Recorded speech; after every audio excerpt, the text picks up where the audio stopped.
Hello students, welcome to our mathematics class.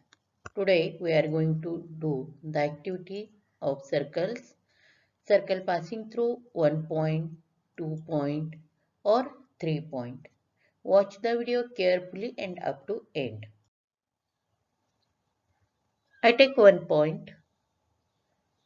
I draw a circle passing through this given point.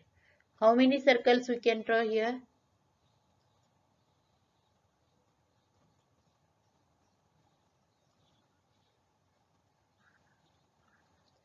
Infinite circles.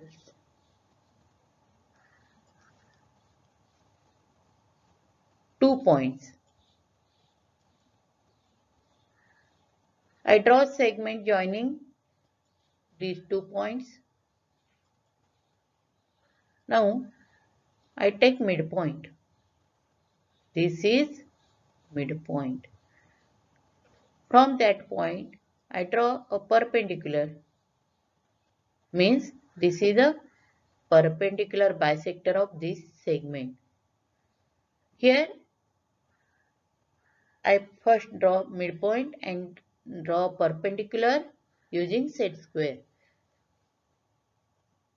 We can also draw perpendicular bisector by using compass.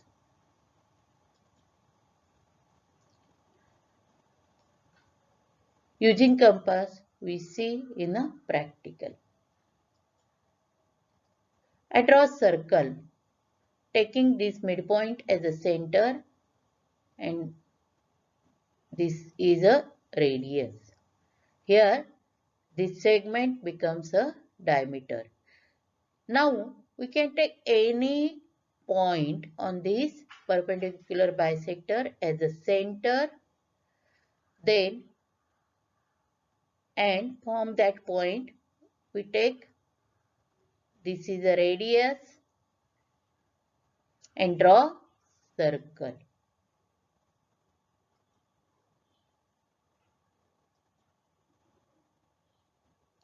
How many circles we can draw? Infinite circles.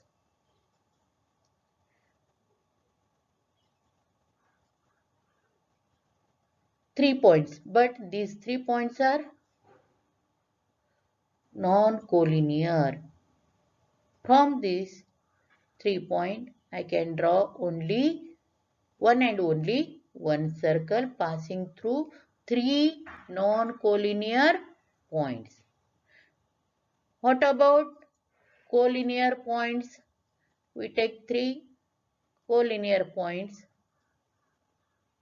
passing through these 3 points. How many circles we can draw?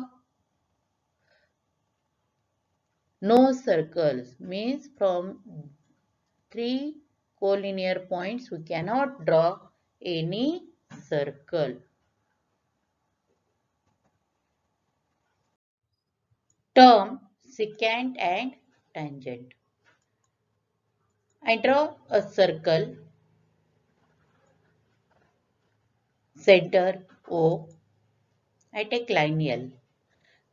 Here the circle and the line lies in the same plane, but there is no relation between circle and line. I take another circle with center P and draw a line M. Here this line M is intersect the circle in one and only one single point. Then this line M is called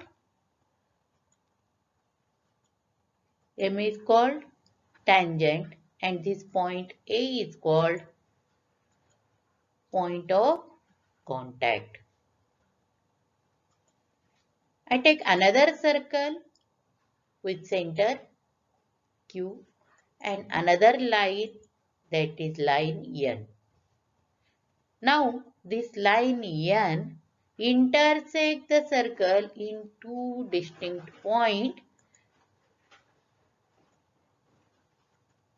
Point B and C. then this line is called secant and segment BC is called chord. Means chord containing line is a secant. Here, this activity carefully. I draw a circle.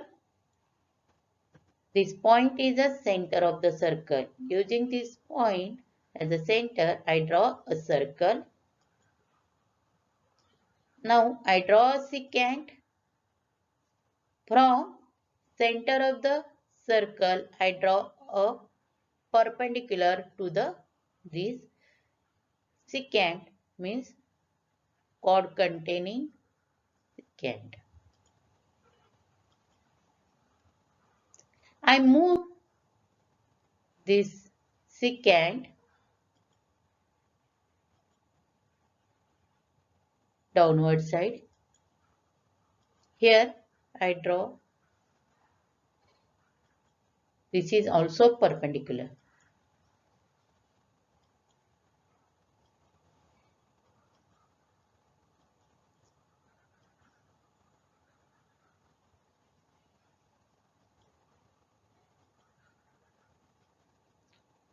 What happened here? When we move this secant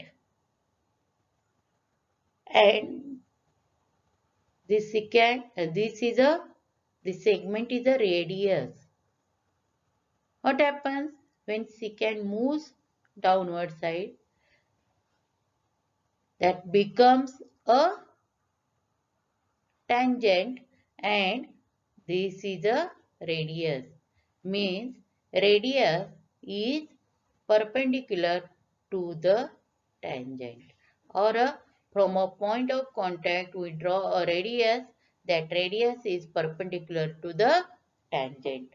Now we study the theorem of tangent in next lecture. Thank you for watching the video carefully.